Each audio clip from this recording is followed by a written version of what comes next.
नमस्कार प्यारे विद्यार्थियों, उत्कर्ष किस ऑनलाइन डिजिटल प्लेटफॉर्म पर आप सभी का हार्दिक स्वागत और अभिनंदन। फिर एक नए जोश, नई उत्साह, नई उमंग, नए क्लेवर और नए फ्लेवर के साथ मैं आपके सामने हाजिर हूं। और जैसा कि विदित है, आप अपने थंबनेल में देख रहे हैं, आज का हमारा टॉपिक जो है वो है आरएस मेंस वर्सेस प्री, और साथ ही साथ आरएस मेंस 2025 की आपकी क्या स्ट्रेटजी रहनी चाहिए, प्री के बारे में, मेंस के बारे में कंप्लीट चर्चा करेंगे। जैसा कि यहां लिखा हुआ है, आरएएस मुख्य परीक्षा और प्री एग्जाम के स्टेप ए से लेकर जेड तक के संपूर्ण सफर के बारे में हम सबसे पहले चर्चा करेंगे। प्यारे विद्यार्थियों, सबसे पहले जैसा कि विदित है कि आरएएस प्रीलिम्स, आरएएस मेंस और आरएएस इंटरव्यू, मतलब आरएएस का एग्जाम जो है वो 3 चरणों से मिलकर के ये एग्जाम बनता है, जिसमें सबसे पहले आपका स्टेज फर्स्ट जो है उसको हम कहते हैं आरएएस का प्रीलिम्स का एग्जाम। और ध्यान रखना, ये एक प्रकार की छंटनी परीक्षा है। आरएएस प्री का एग्जाम जो है ये आपकी एक प्रकार की छंटनी परीक्षा है, जिसे आरंभिक परीक्षा भी कहते हैं, जिसे प्रीलिम्स का एग्जाम भी कहते हैं। इसमें केवल आपका एक पेपर होता है और उस पेपर का नाम होता है सामान्य ज्ञान और सामान्य विज्ञान। इस पेपर में एक ही पेपर, उस एक पेपर में टोटल 150 क्वेश्चंस होते हैं और 150 क्वेश्चंस की जो महत्व है वो 200 नंबर का है, 200 मार्क्स का होता है। इसलिए लिखा है कि आरएएस प्री स्टेज फर्स्ट जो है, आरएएस प्री इसको आरंभिक परीक्षा कहते हैं। इसमें केवल एक पेपर होगा, कुल प्रश्नों की संख्या 150 होगी, कुल अंक 200 होंगे, नकारात्मक करने पर 1/3 नंबर आपके कटेंगे और साथ ही साथ परीक्षा की अवधि जो है वो 3 घंटे है। सर, एक बात आपसे पूछनी थी क्या कि सर आरएएस प्रीलिम्स का जो एग्जाम है सर, उसके पेपर का नाम सामान्य ज्ञान और सामान्य विज्ञान है।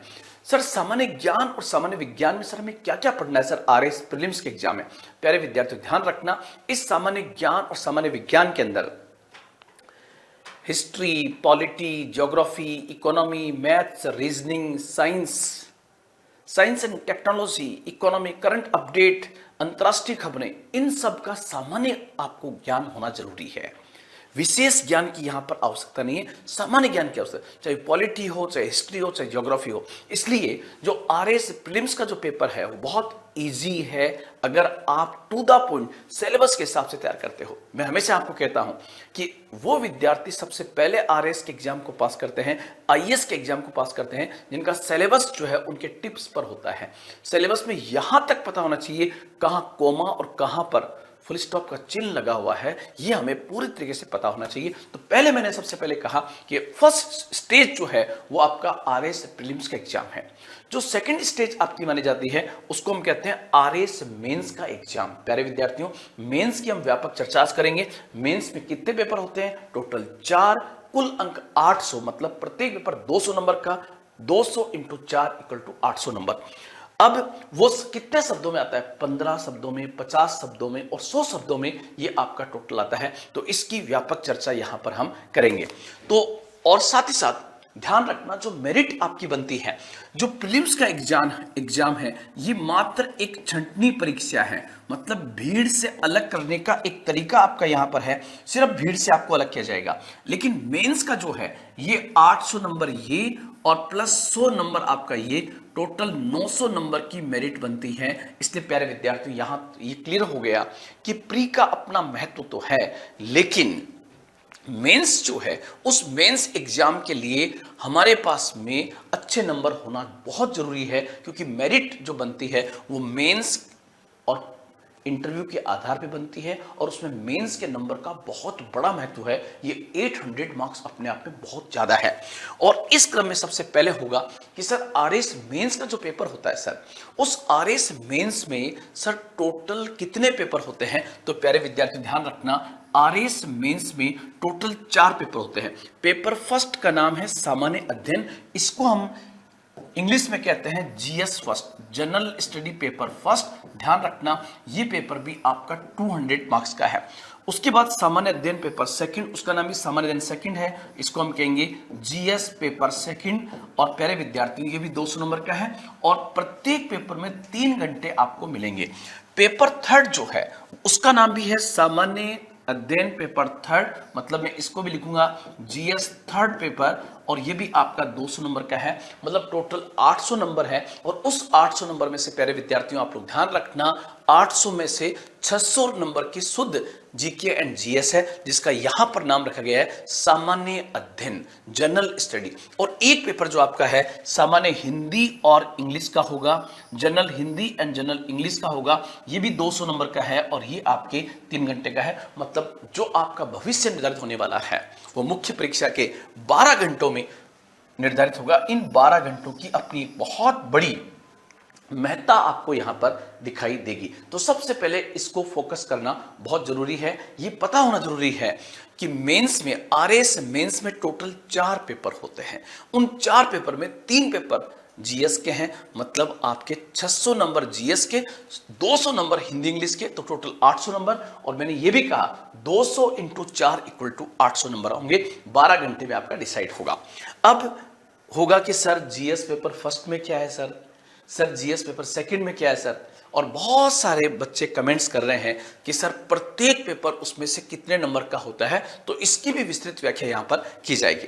प्यारे विद्यार्थियों, आप लोग ध्यान रखना इस क्रम में। सबसे पहले मैं कहना चाहूंगा कि मेंस में प्रत्येक पेपर का प्रत्येक टॉपिक कितने नंबर का आता है, मतलब जिसको एक ही बार में आरएस मुख्य परीक्षा को पास करना है उसे यह पता होना चाहिए कि यार 4 पेपर तो होते हैं, उन 4 पेपर में 3 पेपर जीएस के हैं, उसमें से जीएस में प्रत्येक पेपर में कौन कौन सी यूनिट है और उसमें से कौन सी यूनिट कितने नंबर की आती है, मैं यहां पर पहले क्लियर करना चाहूंगा। प्यारे विद्यार्थियों, आप लोग ध्यान रखना कि जैसे मैंने कहा जीएस फर्स्ट, तो इस जीएस फर्स्ट पेपर की भी 3 यूनिट है, मतलब यूनिट फर्स्ट और यूनिट सेकंड और यूनिट थर्ड। मतलब यहां पर एकदम क्लियर रहे कि प्रत्येक पेपर, पहली बात तो टोटल 4 पेपर होंगे, उन 4 पेपर में जीएस के 3 पेपर हैं, जीएस के प्रत्येक पेपर की 3 यूनिट होगी, unit first, unit second, unit third. Sir जैसे एग्जांपल बता दीजिए, जैसे जीएस पेपर फर्स्ट है, उसकी यूनिट फर्स्ट में हिस्ट्री है, उसकी यूनिट फर्स्ट में हिस्ट्री है।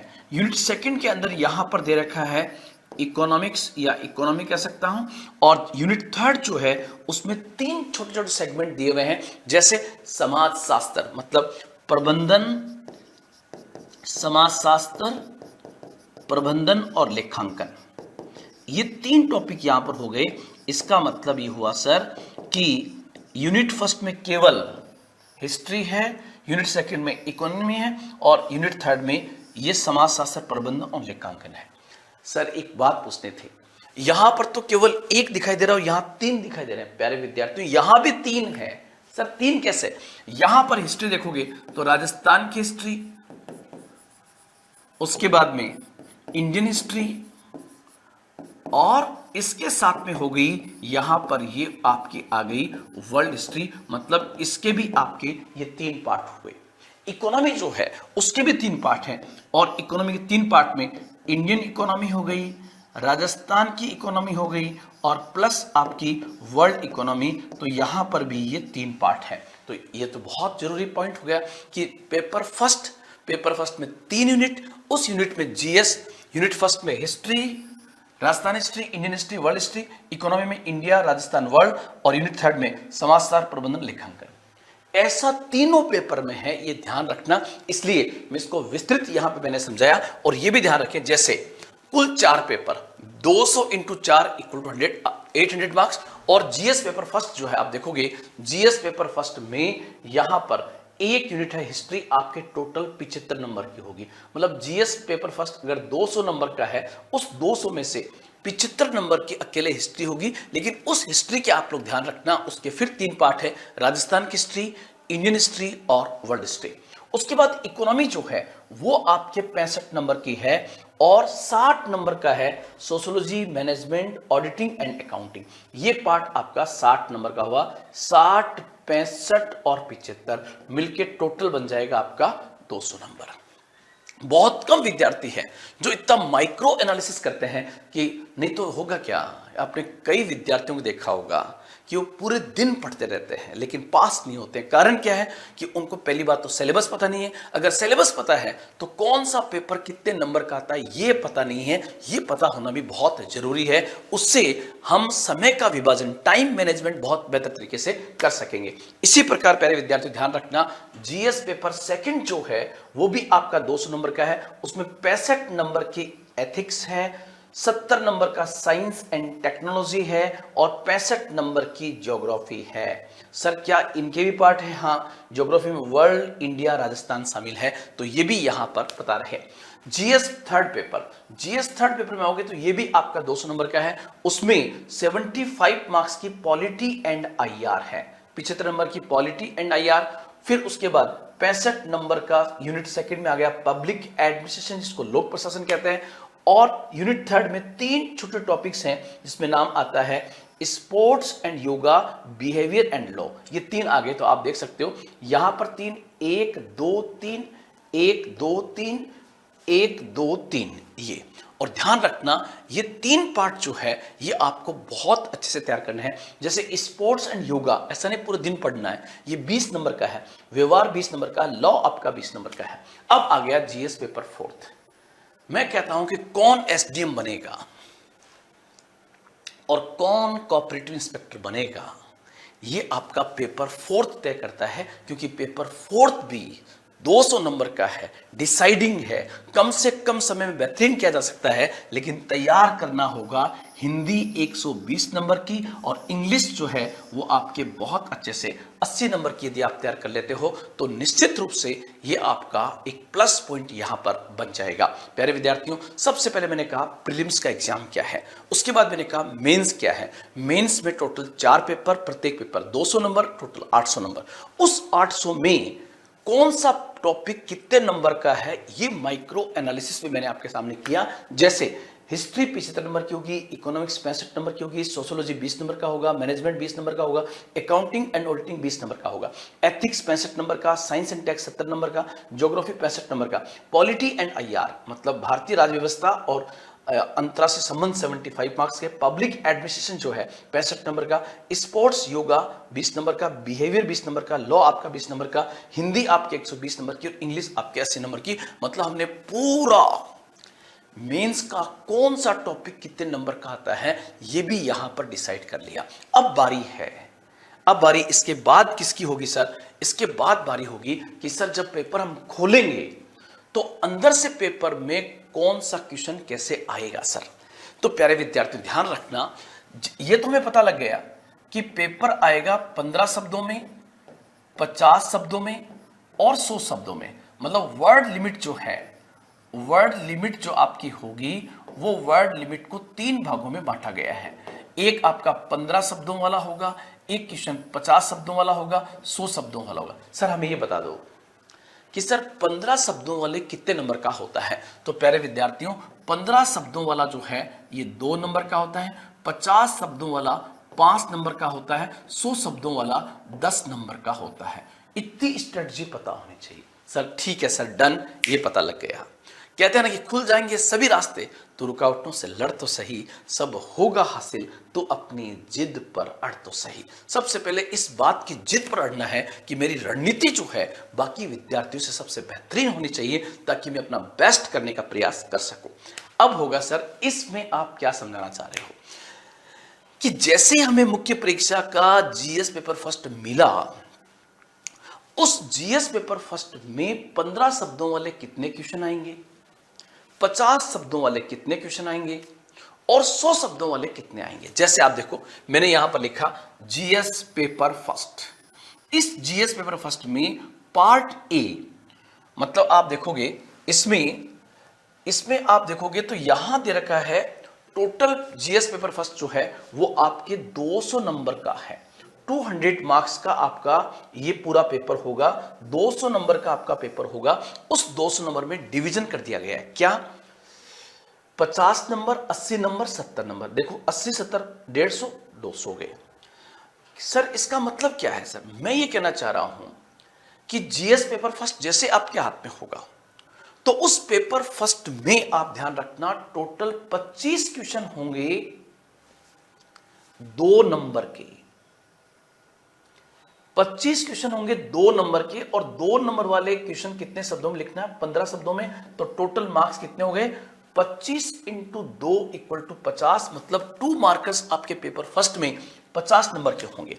उसके बाद पार्ट बी, मतलब उसी जीएस पेपर के 3 यूनिट दे रखे हैं, unit first, unit second, unit third, वो यहां पार्ट लिखा हुआ है।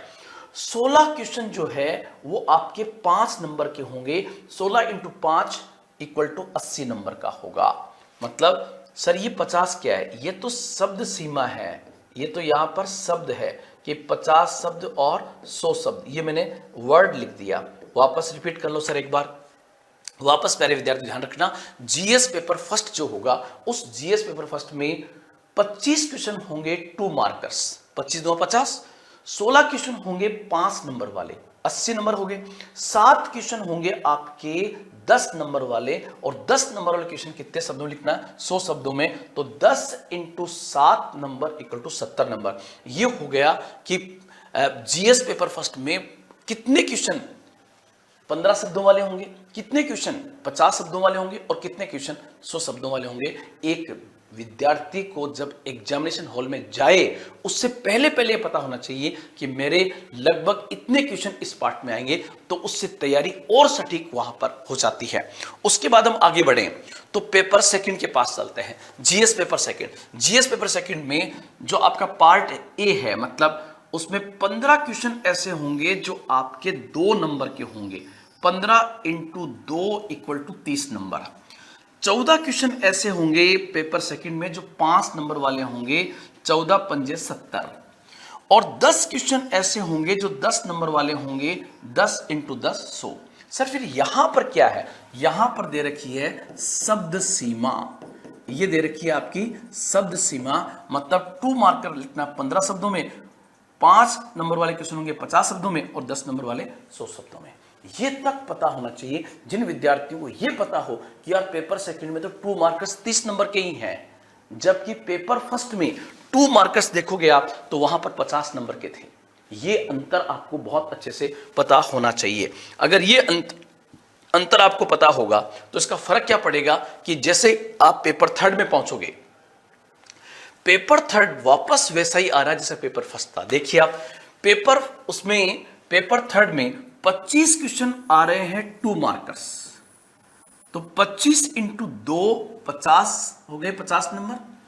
16 क्वेश्चन होंगे आपके 5 नंबर वाले, 16 पंजे 80, और 7 क्वेश्चन होंगे आपके 10 नंबर वाले, तो हो गया 70 नंबर। टोटल हो गया 200 नंबर। मतलब ये भी पता होना चाहिए कि कौन सा क्वेश्चन कितने नंबर का होगा, कितने शब्दों में लिखना होगा। पेपर फर्स्ट में 2 मार्कर्स कितने हैं, पेपर फर्स्ट में 5 मार्कर्स कितने हैं, पेपर फर्स्ट में 10 मार्कर्स कितने हैं। ये आपको गणित पहले से पता होनी चाहिए ताकि वहां टाइम का बहुत बेहतर तरीके से मैनेजमेंट आप कर सको। इसी प्रकार प्यारे विद्यार्थियों, अब होगा सबसे इंपॉर्टेंट कि जब आप आंसर लिखोगे, उत्तर लिखोगे, उस उत्तर को लिखते समय आपको किन किन बातों का ध्यान रखना है। तो आप लोग एक गांठ बांध लेना, मेरी बात को समझ लेना कि आंसर राइटिंग करते समय ये जो सर ने शब्द लिखे हैं 1 2 3 4 5 और 6 पॉइंट को आपको उत्तर लिखते समय स्पेशली ध्यान देना है। तो प्यारे विद्यार्थियों, आप कहोगे सर उत्तर लिखते समय जिन शब्दों को ध्यान में रखना है वो क्या है? तो पहला पॉइंट, प्रश्न के अंत में आए हुए शब्द। हिंदी मीडियम के विद्यार्थी स्पेशली सुने, वो प्रश्न के अंत में आए हुए शब्दों की बिल्कुल भी परवाह नहीं करते हैं। जबकि प्रश्न के अंत में क्या शब्द आ रहा है, जैसे किसी प्रश्न के लास्ट में वर्ड आ गया, टिप्पणी कीजिए, मूल्यांकन कीजिए, आलोचना कीजिए, आलोचनात्मक मूल्यांकन कीजिए, तुलना कीजिए, अंतर स्पष्ट कीजिए, स्पष्ट कीजिए, चर्चा कीजिए, सिद्ध कीजिए। हमें इनमें से एक एक शब्द का बहुत बेहतर तरीके से विश्लेषण आना चाहिए और उसकी प्रैक्टिस भी हमें करनी चाहिए ताकि हम सटीक उत्तर वहां पर लिख सके। दूसरा पॉइंट है उत्तर का विस्तार, उत्तर का एक्सटेंशन ऑफ द आंसर। उत्तर का विस्तार का मतलब होगा कि कितने शब्दों में लिखना है, 15, 50 और 100 शब्दों में। उत्तर के विस्तार में ध्यान रखना है कि क्या पूछा गया है और क्या नहीं पूछा गया है। जैसे मान लो पूछा गया है कि असहयोग आंदोलन के कार्यक्रम, तो असहयोग आंदोलन नहीं पूछा गया है, सीधा असहयोग आंदोलन का कार्यक्रम बताइए। 1909 के अधिनियम की कमियां, तो सीधा वहां पर कमियां फोकस करनी है। ये मेंस के आंसर राइटिंग की सबसे बेहतरीन खूबसूरती होगी। अनुपात संतुलन का मतलब क्या होगा सर? अनुपात संतुलन का मतलब होगा कि जब आप उत्तर लिखो और कई प्रश्न बहुपक्षीय होते हैं तो उसका बराबर ध्यान देना। जैसे गांधी इरविन पैक्ट क्या था, इस पैक्ट का राष्ट्रीय आंदोलन पर क्या प्रभाव पड़ा। अब 100 शब्दों में है तो एक अनुपात और संतुलन रखना है। पहला क्या है उसको, और प्रभाव में क्या प्रभाव पड़ा। प्रभाव में दो होंगे, सकारात्मक प्रभाव और उसका नकारात्मक प्रभाव। अगर इतना ध्यान देते हो तो निश्चित रूप से आपका उत्तर बहुत बेहतर होगा। उसके बाद होगा विभिन्न आयाम, मतलब जब किसी उत्तर को लिखते हो तो विभिन्न आयामों के साथ उसको देखना चाहिए। आर्थिक दृष्टिकोण क्या है, सामाजिक दृष्टिकोण क्या है, सांस्कृतिक दृष्टिकोण क्या है, सामरिक दृष्टिकोण क्या है। जैसे भारत के लिए अंडमान निकोबार द्वीप समूह का महत्व, आर्थिक महत्व, सामरिक महत्व, भौगोलिक महत्व, तो विभिन्न आयामों के साथ जो उत्तर प्रेजेंट करता है। 1857 की क्रांति के कारण एक बंदा 100 शब्दों में केवल राजनीतिक कारण लिख के आ गया और एक बंदा आर्थिक, राजनीतिक, सामाजिक, सांस्कृतिक और तात्कालिक लिख के आया, तो उसका उत्तर सबसे बेहतरीन माना जाएगा। सरल भाषा, ध्यान रखना, सरल भाषा का मतलब जो भाषा एनसीईआरटी में प्रयुक्त की गई है वो भाषा सबसे बेहतर मानी जाती है। उस भाषा का प्रयोग जो है हमें स्पेशली वहां पर करना है। तो यहां पर होगा कि सरल भाषा मतलब एक सिंपल लैंग्वेज जो है उसका प्रयोग भी आपको वहां पर करना होगा। साथ ही साथ प्यारे विद्यार्थियों, प्रस्तुतिकरण का तरीका, मतलब आपका प्रस्तुत करने का तरीका जो है आपको प्रश्न के अंत में आए हुए शब्दों से पता लगेगा। कि जैसे आ गया मनरेगा योजना का उल्लेख कीजिए, चिरंजीवी योजना का उल्लेख कीजिए, हाल ही के बजट के प्रमुख बिंदुओं का उल्लेख कीजिए। उल्लेख वाले, पॉइंट आउट वाले क्वेश्चंस आप पॉइंट फॉर्म में लिख सकते हो। लेकिन क्वेश्चन ये पूछा गया कि गांधी जी की 11 सूत्री मांगों का विश्लेषण कीजिए, तो ऐसे प्रश्नों का उत्तर जो है वो पैरा वाइज लिखा जाएगा, पॉइंट वाइज नहीं लिखा जाएगा। मतलब आपको ये पता होना चाहिए कि प्रस्तुतिकरण के अंदर कौन से उत्तर पॉइंट फॉर्म में लिखने हैं और कौन से उत्तर जो है वो आपके पैरा फॉर्म में लिखे जाएंगे। साथ ही साथ हमें यह भी पता होना चाहिए, कि उत्तर लिखते समय आपकी शुरुआत कैसी होनी चाहिए और उसका एंडिंग कैसा होना चाहिए। शुरुआत और एंडिंग मिलती जुलती होनी चाहिए, वहां पर विरोधाभास पैदा नहीं होना चाहिए। तो आज की ये पूरी रणनीति क्लास प्यारे विद्यार्थियों थी कि मुख्य परीक्षा और प्री परीक्षा में सामरिक दृष्टिकोण से और रणनीतिक दृष्टिकोण से किन बिंदुओं को ध्यान में रखना चाहिए ताकि एक ही अटेम्प्ट के अंदर हम बेहतर कर सकें और सफलता को प्राप्त कर सकें। इन्हीं शब्दों के साथ आज इतना ही। जय हिंद, जय भारत।